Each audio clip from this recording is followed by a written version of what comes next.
Shalom, salam sejahtera untuk kita semua. Bapak Ibu yang berbahagia, marilah kita berdoa sebelum kita merenungkan firman Tuhan. Allah, sumber hikmat bijaksana, terangilah hati dan pikiran kami untuk boleh kami mengerti dan menjadi pelaku kebenaran dunia Tuhan. Dalam nama Tuhan Yesus kami bersyukur berdoa. Haleluya. Amin. Saudara yang Tuhan kasihi, kita akan merenungkan firman Tuhan.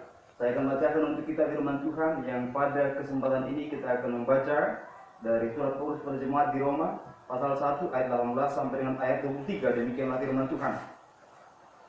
Sebab murka Allah nyata dari sorga atas segala kefasikan dan kelaliman manusia yang menindas kebenaran dengan kelaliman.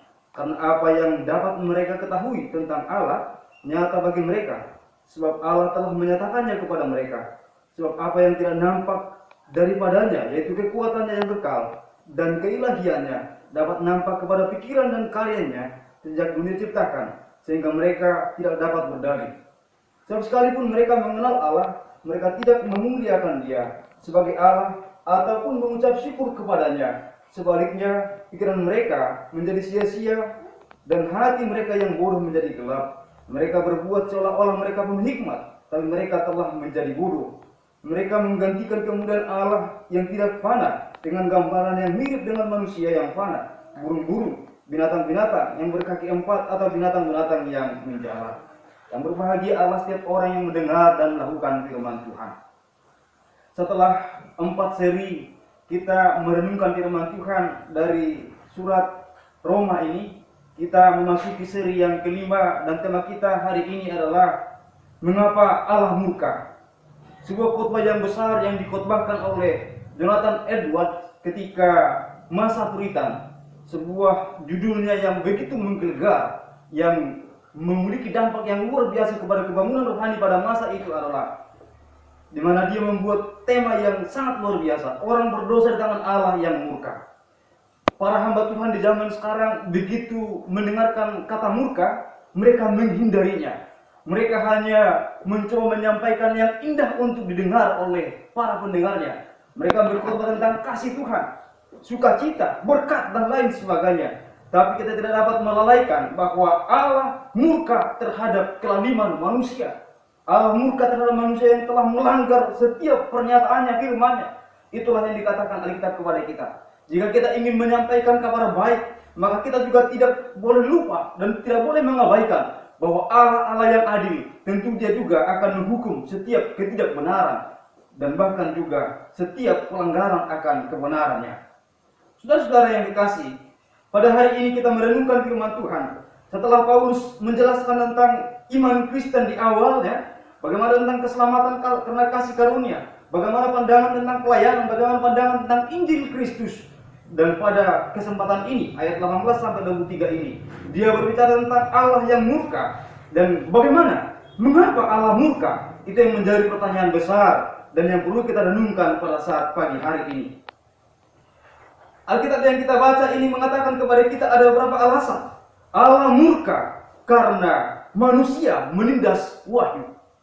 Manusia menindas kebenaran dengan ketidakbenaran. Manusia tahu akan kebenaran tapi melakukan hal yang tidak benar. Yang menjadi persoalan hingga pada masa kini adalah adanya banyak orang yang ateis. Dan ateis itu ada dua jenis. Ateis teoritis dan juga ateis praktis.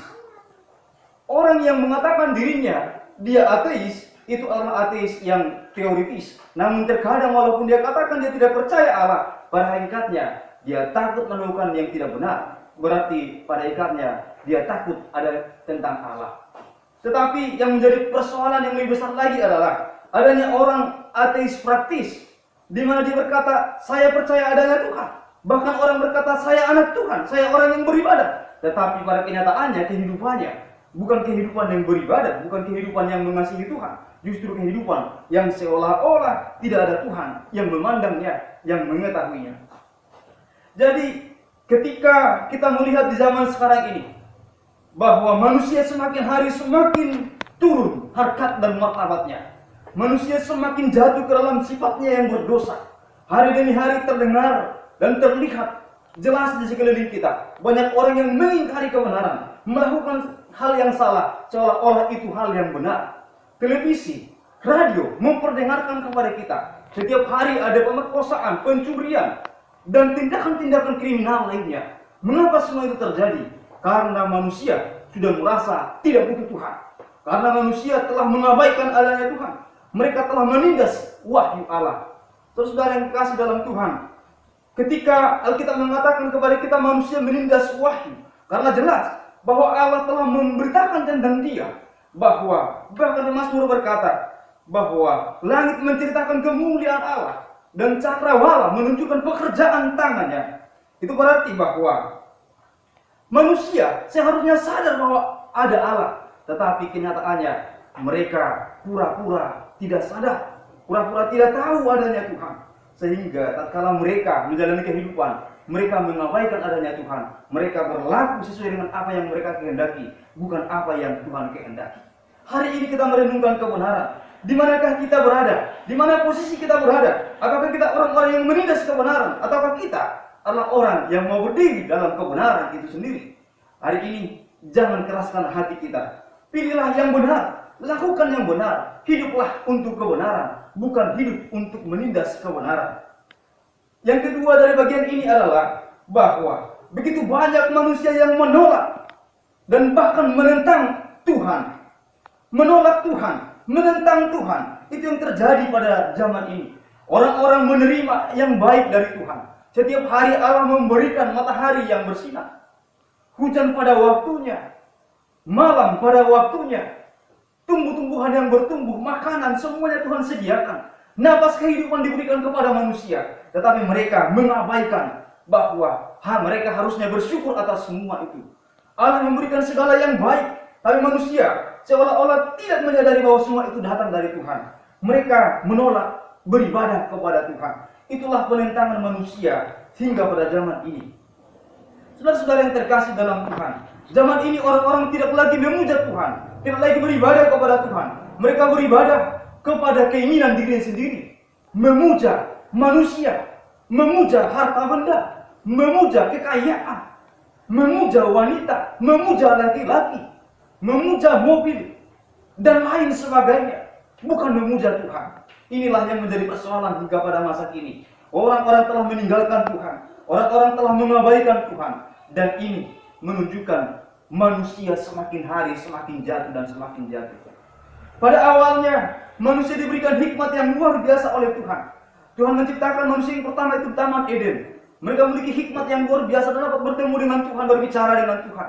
Tatkala dosa memasuki manusia itu, maka mereka mulai menyembunyikan diri dari Tuhan, menghindar dari Tuhan, dan penghindaran itu terus berlangsung. Dan bahkan ketika Tuhan memberikan hukumannya berupa air bah, setelah itu keturunan-keturunan Nuh pun pada akhirnya jatuh lagi dan jatuh lagi. Terjadi devolusi. Orang-orang berbicara tentang evolusi, dari yang tidak sempurna menjadi sempurna. Tapi kenyataannya manusia bukanlah dari tahap evolusi, tapi devolusi. Dari yang sempurna menjadi buruk dan semakin buruk. Kejatuhan mengakibatkan manusia sedemikian fatalnya, sehingga pada akhirnya manusia bukan lagi beribadah, bukan lagi menyembah Tuhan, bukan menyenangkan Tuhan. Mereka telah mengabaikan Tuhan. Tuhan bukan lagi menjadi fokus. Tuhan bukan menjadi sentral dalam kehidupannya. Yang menjadi sentral dalam kehidupannya adalah uang, harta, materi, dan lain sebagainya. Sehingga tatkala mereka sudah tidak lagi menghormati Tuhan, sudah tidak lagi beribadah kepada Tuhan, maka otomatis mereka akan melakukan sekehendak mereka saja. Karena tidak ada jalur yang abu-abu. Kalau tidak gelap itu berarti terang. Kalau bukan benar berarti salah. Dan ketika mereka mengabaikan Tuhan, itu berarti mereka telah mendekatkan diri mereka kepada setiap kefasikan, kelaliman, dan setiap penentangan kepada Tuhan. Jika bukan di pihak Tuhan, itu berarti dia sudah di pihak musuh yang menentang Tuhan, yaitu iblis sendiri. Dosa telah merasuk manusia, membuat manusia semakin hari semakin jatuh, dan akhirnya mengabaikan Tuhan dalam kehidupannya. Mereka tidak beribadah lagi kepada Tuhan. Yang ketiga dari bagian ini adalah bahwa manusia telah menggantikan kemuliaan Allah dengan rupa-rupa agama yang palsu. Di dalam filosofi Yunani, banyak para filsuf mencoba membuat gambaran tentang kehidupan yang akan datang. Dan setelah itu mereka mencoba menjalankan pola berpikir mereka agar mereka menemukan sebuah ketenangan. Tetapi kenyataannya adalah bahwa mereka tidak pernah menemukan tentang juru selamat yang dapat menyelamatkan mereka. Sehingga mereka sampai pada akhirnya mereka putus asa dan tidak menemukan jawaban. Dan hari ini kita melihat hal yang hampir sama. Manusia mencoba menggantikan kemuliaan Allah. Allah yang harusnya dipuji, dimuliakan, tapi digantikan dengan beribadah kepada buatan tangan manusia sendiri. Ini adalah devolusi yang sangat-sangat mengerikan. Manusia menyembah apa yang dibuat oleh tangannya. Jadi manusia bukan hanya menyembah atau beribadah kepada dirinya sendiri. Manusia bukan hanya memuja dirinya sendiri, tapi bahkan manusia telah jatuh lebih daripada itu. Dia memuja apa yang diberikan oleh tangannya. Mereka menciptakan benda-benda tuangan untuk menjadi berhala bagi mereka. Mereka memberhalakan, mendewakan berupa batu, goa, atau mungkin tempat-tempat keramat lainnya. Mereka berpikir dengan demikian, mereka akan mendapatkan keselamatan. Kita Tuhan manusia awalnya dimulai dengan penyangkalan akan Tuhan. Penyangkalan akan Tuhan mengakibatkan dia mencoba mencari cara untuk menggantikan Tuhan dalam kehidupannya. Dan mereka telah menghilangkan yang namanya harusnya memuliakan Tuhan. Mereka telah mencoba memuliakan yang lain, bukan memuliakan Tuhan. Saudara-saudaraku yang hari ini kita berbahagia bersama-sama, marilah kita menyadari bahwa kita sepatutnya beribadah kepada Tuhan, memuliakan Tuhan, bukan menggantikan kemuliaan Tuhan dengan apa yang fana. Menyembah binatang, menyembah di tempat-tempat yang keramat, menyembah ular yang berbisa, menyembah binatang, atau mungkin patung dan lain sebagainya.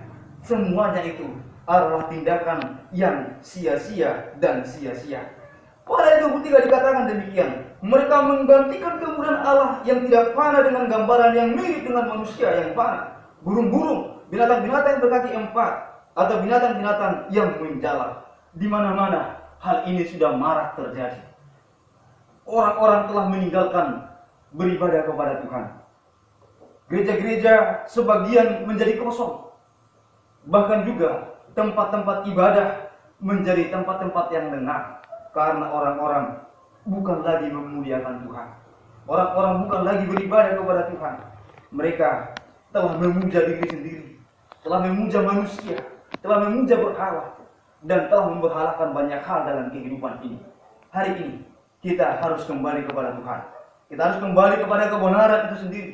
Tuhan Allah kita telah mengirimkan putranya yang tunggal, juru selamat kita Yesus Kristus. Dialah yang harus dipuji dan disembah, bukan patung, bukan binatang-binatang. Kita harus beribadah kepada Tuhan, juru selamat kita satu-satunya. Ketika Jonathan Edwards mengkhotbahkan tentang orang berdosa tangan Allah yang murka, maka pada saat itu mereka menyadari bahwa mereka butuh Tuhan. Dan biarlah pada hari ini juga, tatkala kita mendengarkan bahwa Allah murka pada setiap kelaliman manusia, kepada setiap penyangkalan manusia, kepada setiap cara-cara hidup manusia yang bertentangan kepada firman-Nya, maka marilah kita juga kembali kepada Tuhan. Marilah kita kembali kepada kebenaran. Kiranya kita menjadi orang-orang yang mempermuliakan nama Tuhan, beribadah kepada Tuhan. Kiranya Tuhan memberkati kita sekalian. Marilah kita berdoa. Ya Bapa, kami bersyukur buat kebenaran-Mu, buat kasih setia Tuhan bagi kami. Ampunkan kami atas setiap pelanggaran dosa yang kami perbuat ya Tuhan. Jangan setiap jemaat-Mu, jangan setiap pendengar kami dimanapun mereka berada. Apakah mereka sedang di jalan ataupun mereka sedang beraktivitas